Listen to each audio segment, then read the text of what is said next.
Hey everyone, Social Solipsist here for another edition of 52 and 52. This week I am playing Dark Souls 2, Scholar of the First Sin, that being the 64-bit edition, not the version the version that is the DLC. Anyway, yeah, so I just picked this up. Dark Souls 1, the original Dark Souls, but Demon Souls, of course, came first. Dark Souls 1 being one of my favorite games of all time, but admittedly not without its flaws. So I picked this up after a long wait because I was sort of waiting for it to go on sale and wasn't in a really big rush to get into it. But I finally picked it up and started playing today. And to be perfectly honest, at time of recording this audio right now, I have not gotten very far at all. But I do feel like I've gotten far enough to comment on it a little bit. About maybe an hour and a half, 2 hours in.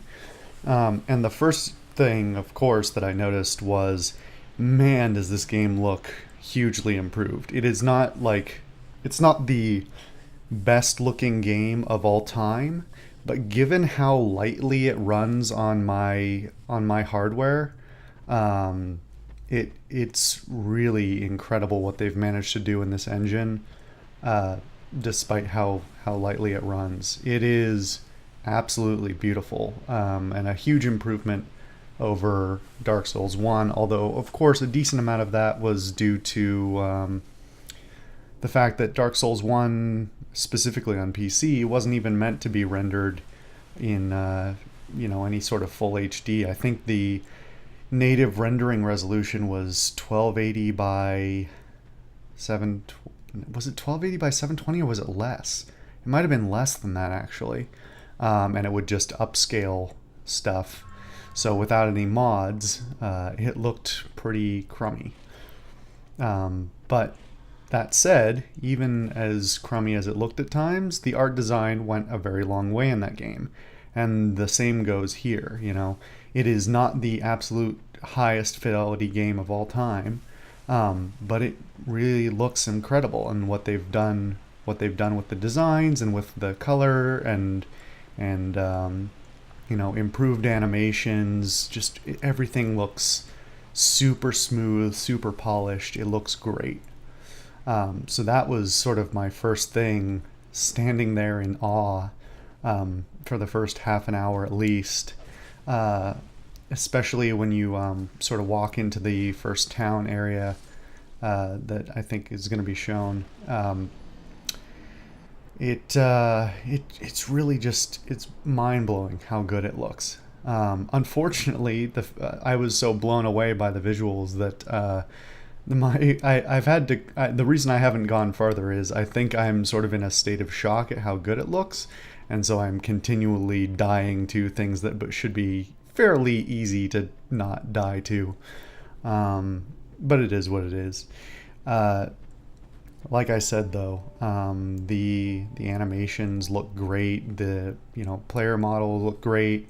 The create a character and all of that, and the cutscenes that are interspersed in the first portion of the game here, all look really excellent.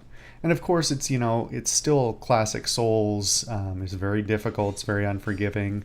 It doesn't tell you a whole lot. You're really meant to learn simply by reading. And I have heard quite a few criticisms, in fact, of this game prior to picking it up, including a few people that said that they love Souls, but they do not like this game, and others who were just a little more mellow on it, where it wasn't their favorite, but it's still a Souls game. So by comparison to a lot of other franchises, it's still basically a home run. I've got an international audience. I shouldn't use home run. It's an American game. Anyway, backing away from that tangent for a moment. There are a few mechanical changes, including to what types of stats your character has.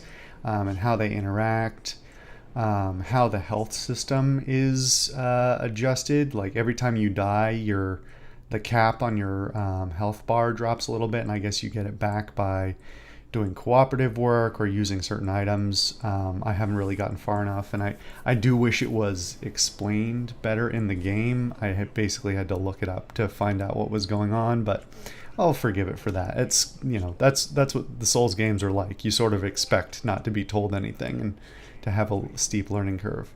But regardless of that fact, there's enough that's very similar that it was definitely pick up and play from the original Dark Souls. A few minor changes in the control scheme and things like that, but overall, this, by comparison to Dark Souls 1, is a full-fledged PC port.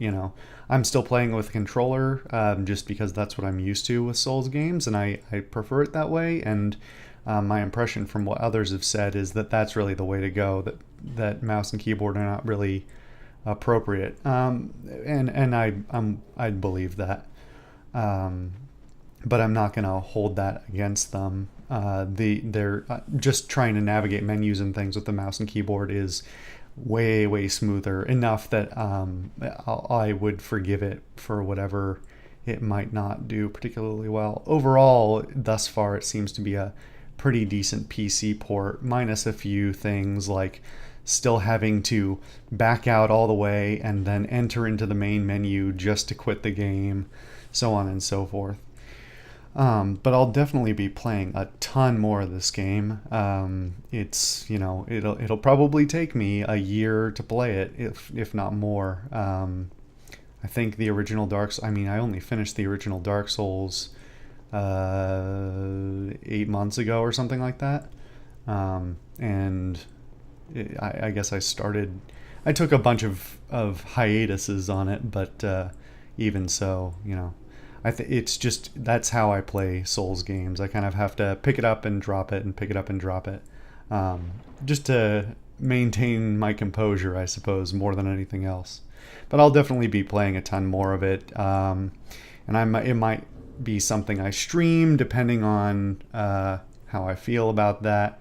Since I streamed a lot of the original Dark Souls, I might stream this as well.